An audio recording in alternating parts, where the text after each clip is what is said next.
She starts screaming at the top of her lungs, "Help! Help! I'm being kidnapped!" Hey guys, welcome back. Got a few more videos for you guys today, so let's go ahead and jump in and start watching one. What are you doing? Danica, I didn't. Seriously! You did the same thing in practice. You did the same thing. I did not. You get on my left rear and it spins me out. You did the same thing. Tighten what up? Nobody else left me with a problem out Nobody there. has your back like I have. So immediately, first thing that came to my mind when I saw this, the way that she approaches this man, grabs him, and proceeds to bang her hands on him while, berating him, like giving him a hard time, screaming at him about doing exactly what he's supposed to do. This is just a prime example of the female privilege. If he had done this to her, oh my goodness, people would have had a field day with him. If he had walked up to Danica Patrick, grabbed her like that, and began screaming at her, people would have lost their minds. The fact that she is a woman alone allows her to be able to do this. Men cannot do that. So it's not okay for her as a woman to do the same thing. These double standards are everywhere. All right, let's go ahead and take a look at this next video. And this one, guys, let's jump in. Again, cheating on me. All I want is my clothes and I will leave. May I please have my clothing items so I can get the hell out of the house? I asked you to leave anyway. I am leaving. Can I please have my clothes? You can come back later. No, I'm not coming back. Well, then you can call. My clothes are right there. All I need is the things in the dryer. That's it, and I'm out of here. Can you please move out of the way so I can get my clothes and I will leave? You can call the cops. So that you can be with Michael. You can call the cops. I don't want to call the cops. I just want my clothes and I will leave. Okay. May I please have my clothes? No. Why? Why can't you just go be with him? Why do you have to string me along and pretend like you don't like the guy after the shit that I just read? So she gets caught cheating, and clearly she's upset because she got caught. But I think the most important thing to talk about here is the way that she is sort of gaslighting this man to get a reaction. She's provoking him. Just let him get his stuff and leave, right?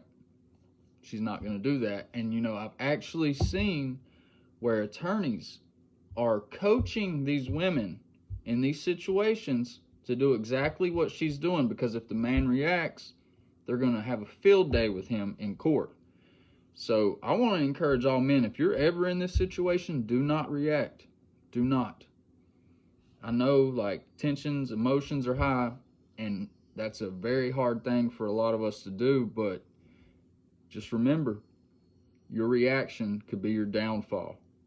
She can take everything, the kids, all of that in court. The fact that attorneys are actually coaching women to do this is really, it bothers me. It bothers me deep to my core, because it's not okay. You're the one in the wrong if you're cheating on your husband, but then to make him feel even worse, or gaslight him up into creating some reaction so that you can be the victim, that's not okay. That's victim mentality. They got to find a way to put themselves back in that victimhood state. And when they're in the wrong, they just don't even know how to react. It's insane. I was actually in a relationship one time with a woman who was kind of doing something similar to this. It was basically, she didn't get her way. I was ready to end the relationship. So I remember I was at work. She sent me all these messages saying, "I'm sorry, I was in the wrong. Please come over after work. I want to make it up to you." I go over there after work like the fool that I am. I don't even, as soon as I get in the driveway, she comes out to the car, gets in my car, sits in the passenger seat, and just goes on, starting a fight. All she wanted to do was bait me over there so that she could argue with me or get money out of me, really. That was what it was. She wanted, I believe she kept asking for $600. She's like, well, I'm not getting out of your car until you give me the money. And unfortunately, this was what that whole relationship was entirely about, was money for her. She wanted me to help pay her rent and buy her all these nice things. She wanted tattoos and piercings, and she just expected me to pay for it. And it was always, well, you're the man. You're supposed to pay for these things. And I did for a long time. And it reached a point where I was ready to move on. I didn't feel like I was being treated right. Well, she decides she won't get out of my car. And I started recording on my phone, something you should always do so that you have proof in these situations. I started recording, and I said, well, if you don't get out, I'm just going to drive home. I'm tired. I've been working all day. I'm just going to go ahead and head to my house. And if you're in the car, that's your choice. But I'm giving you an opportunity where at your house you can get out. Well, she refuses to get out, so I pull out of the driveway and I start down the road, and she starts screaming at the top of her lungs, help, help, I'm being kidnapped, someone help me. The whole time I'm recording and she doesn't really know. Well, I end up pulling into a gas station, calling the cops. I get out of the car and call the cops, and I just tell them, look, this is the situation. This is what's going on. Well, cops end up showing up, and she jumps out of the car when they get there, and she just starts going on and on about how horrible I am. She's like, he doesn't even have his license right now. They're revoked or suspended or something. I think I had some issue going on with my license at the time, and probably shouldn't have been driving. But immediately the cop could tell that she was being spiteful. I told him, look, I'm trying to go home. I've been working all day. Like, she won't get out of the car. She lives right there. We weren't even, a quarter mile away. We could still see her house.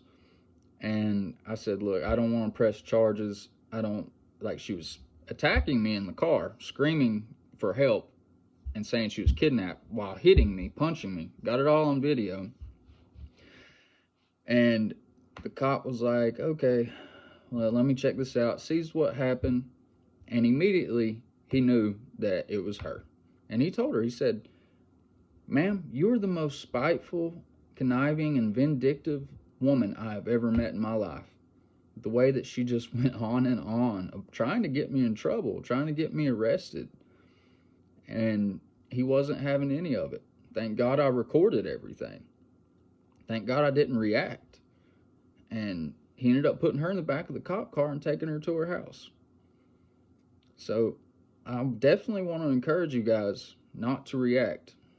You have to be very careful. They want you to react. They will say the things like the insults that will get under your skin. It'll hurt. Do not react, guys. Don't do it. Don't fall for it. Be the better man. You guys are good men. I know you are. Don't let a woman tear you down. She could have destroyed my life.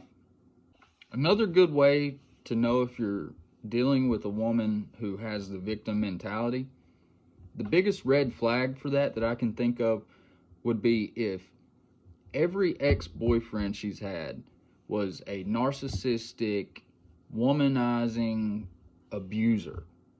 If she says that about every ex that she's had, then that should tell you right there. That's a huge red flag. If you're subscribed to me, I just want to thank you all very much. It means a lot to me, all the comments, all the support. You guys are really awesome, and I'm here anytime anybody needs to talk. Thank you, guys.